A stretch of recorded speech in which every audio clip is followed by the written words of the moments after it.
21日，黎明、李克勤、苏志威及林子祥中午12时许从马来西亚返港。被问到今回登台期间有歌手被拒出席活動，對此大家都不予多談。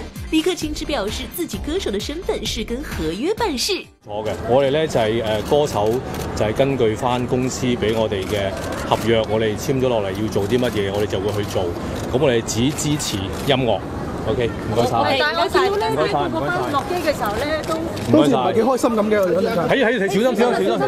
小心。咩問題啊？唔係發生咗啲唔開心嘅嘢啊？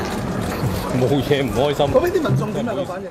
提到四大天王之一的郭富城與熊黛林7年情告中，黎明立刻金句王上身嗆聲記者。成聲同阿 Lin 嚟分手啦！呢度咁講兩句啊！人哋嘅感受，你問我感受，真係唔好玩我。我點會知佢感受？